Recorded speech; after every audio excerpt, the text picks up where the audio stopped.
Dúvida. Agora a gente recebe a perita Jaqueline Tirotti, ela que foi responsável por assinar o relatório que atesta a veracidade dos vídeos. Muito boa noite, Jaqueline, seja bem-vinda aqui em Oeste Sem Filtro. Boa noite. Jaqueline, Tá dando pra me escutar? estou ouvindo, seja bem-vinda. Eu quero começar perguntando, desde que essa reportagem repercutiu, que nós publicamos no site da Revista Oeste, há quem diga que o vídeo é falso e que foi utilizado inteligência artificial. Pergunto a você como você rebate tecnicamente essa afirmação.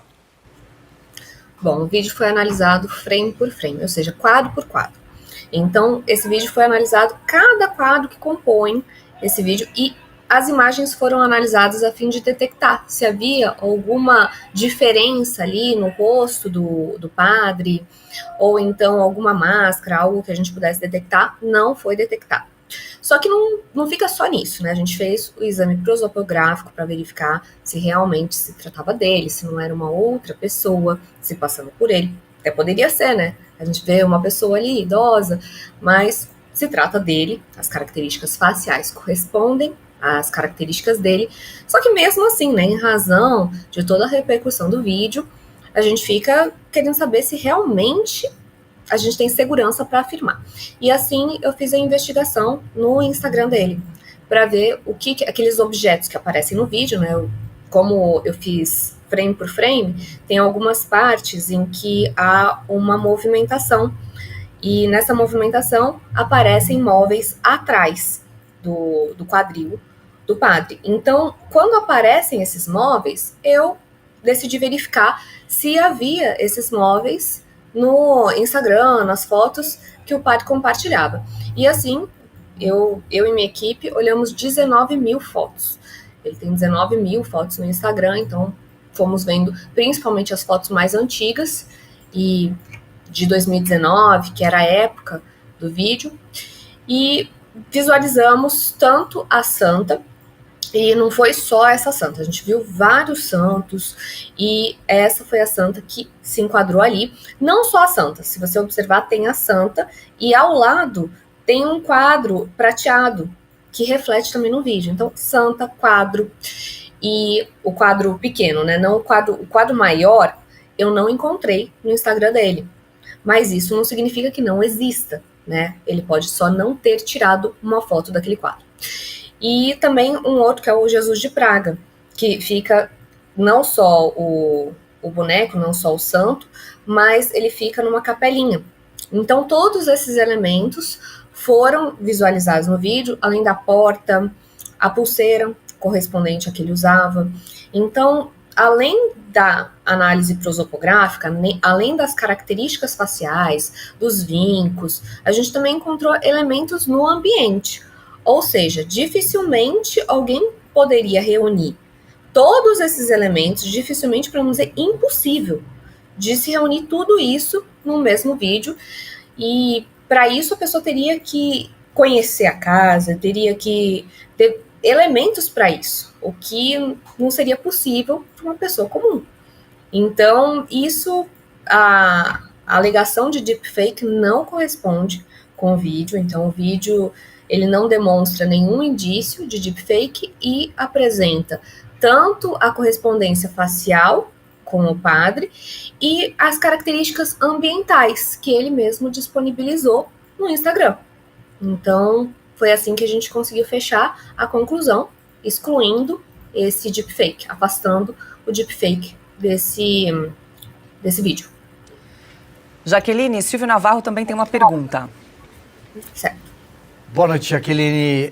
Eu queria que você contasse brevemente para quem está nos assistindo sobre o currículo, não só seu, a sua trajetória profissional, como também do seu pai, do Reginaldo. Vocês já trabalharam, fizeram perícias para outras publicações, revistas, jornais, trabalho acadêmico ou algum órgão oficial? Bom, meu pai trabalhou na Polícia de São Paulo. Eu nunca trabalhei na Polícia de São Paulo, mas eu trabalho no tribunal, então eu estou inscrita em vários tribunais, inclusive TJSP, TJDFT, estou inscrita nos tribunais e atuo como perita judicial.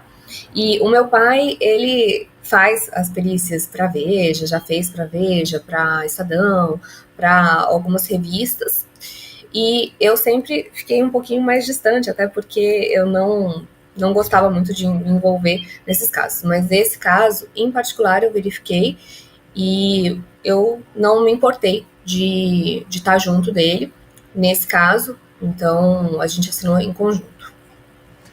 Perfeito. O repórter Edilson Salgueiro também quer perguntar, Jaqueline.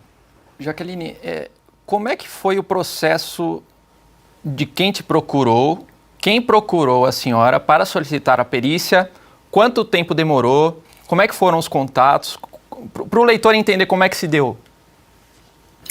Bom, o William Tião me procurou no dia 10 de janeiro, e assim que ele me procurou, eu já comecei a analisar o vídeo. Só que a análise do vídeo não é assim, não é rápida. Eu fiz a análise primeiro do vídeo, aí primeiro frame por frame, peguei todos os frames do vídeo, examinei.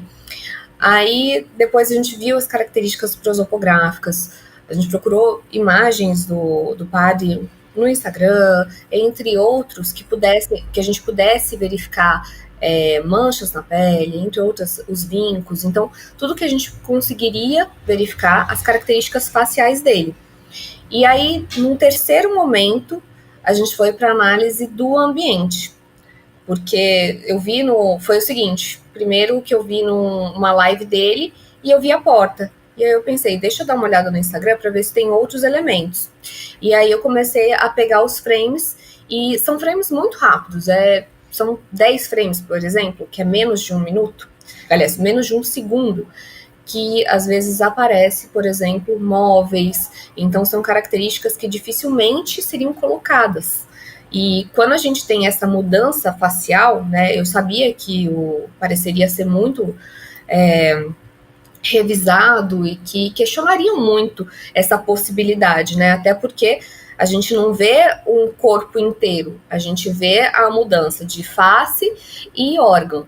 E assim a gente vê essa mudança, né, demonstrando o ato libidinoso, e muitas pessoas poderiam questionar se não foi a face colocada e o corpo de outra pessoa. E assim, me atentando a isso, eu deixei o laudo bem robusto para que, aparecendo o órgão sexual, o que tem de elemento ali também para demonstrar que se tratar dessa mesma pessoa. Então, por isso que eu deixei o parecer bem forte, para que eu sabia da responsabilidade, eu sei da responsabilidade de cada caso que eu assumo. Então, eu queria deixar isso bem correto, bem certinho, para que mesmo que todo mundo pudesse questionar, não houvesse nenhuma brecha para que pudessem me deixar sem argumentos. Perfeito. Eu quero registrar que mais de 73 mil telas estão acompanhando o Oeste Sem Filtro neste momento, além de todas as rádios e web rádios em todo o Brasil. Agradeço a audiência. Jaqueline, você mencionou o nome de William Tião, que fez o contato com você no dia 10 de janeiro. Ele seria o assessor do vereador aqui de São Paulo, Rubinho Nunes, certo? Só para a gente esclarecer a quem nos acompanha. Perfeito. Sim, ele é do gabinete. Perfeito. Adalberto Piotto também tem uma pergunta para a Jaqueline. Tá, Jaqueline, boa noite, obrigado por nos atender aqui em Oeste Sem Filtro. Você citou uma série de procedimentos aí como uma redundância nas confirmações que você vinha tendo em cada uma das fases. Me permita a pergunta, este é o procedimento comum de praxe ou você aumentou essas redundâncias devido, obviamente, ao tamanho do caso? Não, eu sempre faço. O que acontece? Eu tenho casos judiciais e casos particulares. E os dois eu faço com a mesma seriedade. Então, os casos judiciais, vou dar alguns exemplos. Eu faço, há mais tempo, eu lido com perícias em assinaturas. Então, teve um caso em que a pessoa estava disfarçando, então, na coleta de padrões, a gente sabe que a pessoa pode mudar a sua escrita. E aí, na coleta de padrões, essa pessoa mudou o gesto gráfico e não quis me apresentar documentos que tivessem ali correspondência com a assinatura que estava no contrato. Então, eu fui até cartórios, eu fui buscar esses padrões para que não tivesse só o que ele queria que eu visualizasse. Eu faço muitas vezes essa investigação, mesmo em perícias judiciais, para que eu possa trazer a verdade. O que me interessa é ter um laudo, um parecer, que esteja a verdade, em que esteja robusto o suficiente com a verdade.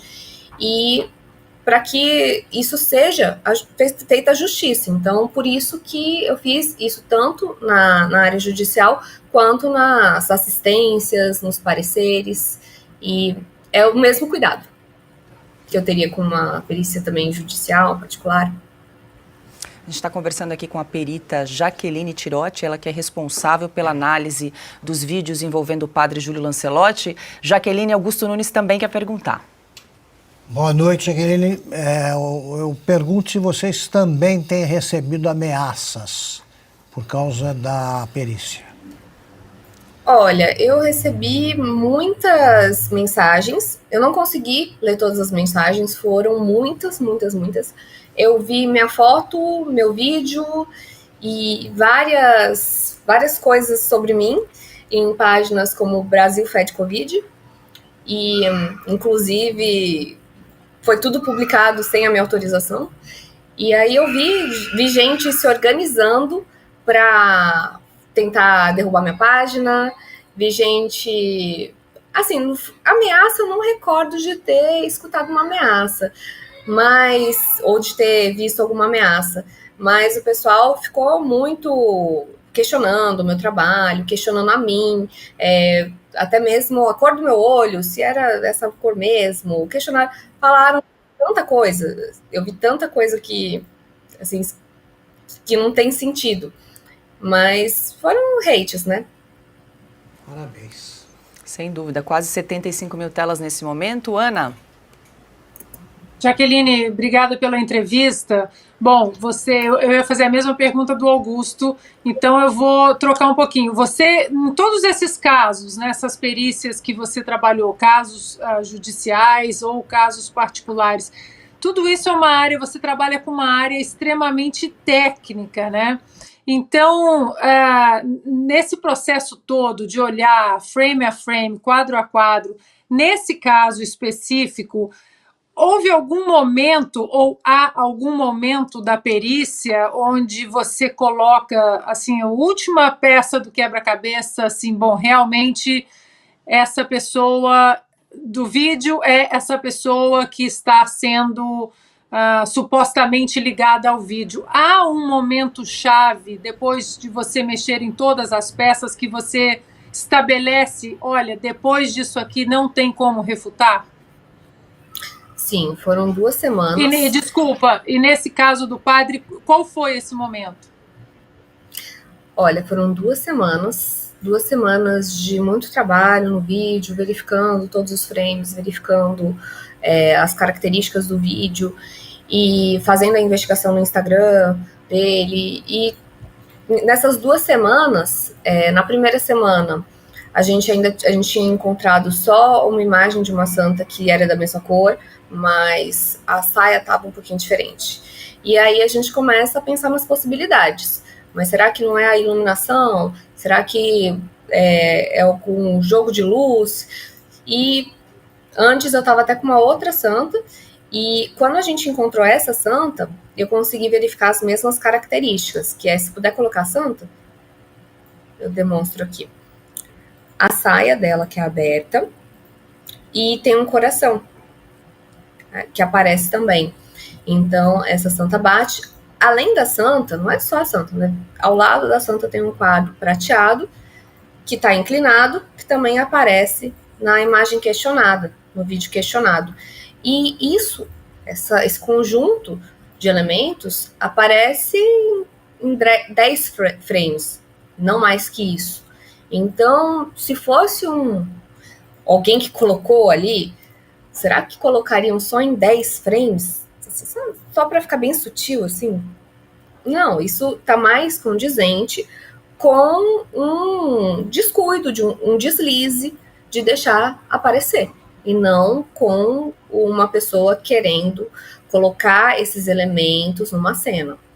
Então, não faz sentido uma pessoa colocar isso em tão pouco tempo no vídeo. E não só isso, aparece essa santa, aparece o outro, que é o Jesus de Praga, em conjunto com o altar. Então, tudo isso corrobora com a conclusão que a gente teve no vídeo, da veracidade do vídeo. E a gente montou isso em 2 semanas. A primeira semana a gente ainda não tinha visto essa parte toda do Instagram. A primeira semana foi mais a verificação facial, vimos as características faciais, e nisso tudo, eu e meu pai, a gente debatia muito sobre as características, isso aqui, mas sempre se questionando, né? Sempre se colocando como o pior questionador, porque a gente sabia que poderia ser questionado. Perfeito. Jaqueline Tirotti, muito obrigada pelos esclarecimentos, pelas informações. Um ótimo trabalho, boa noite. Obrigada, boa noite. Agora são 19h05. Edilson Salgueiro, enquanto nós comentávamos aqui, o caso parece que teve mais um desdobramento, mais uma atualização, é isso? Exatamente, Paulo. Então, para informar o leitor com rapidez e exclusividade, não apenas a Arquidiocese recebeu a denúncia. O Ministério Público já está ciente dos vídeos e da perícia, e amanhã esta mesma denúncia irá para a CNBB, Confederação Nacional dos Bispos do Brasil, o Ministério Público Federal e o Vaticano. Então a denúncia escala e vai para outro patamar. Então, em virtude das denúncias, da construção da reportagem, dos relatos, isso avançou e agora vai para outro patamar. Perfeito, e nós vamos acompanhar aí o desdobramento do caso.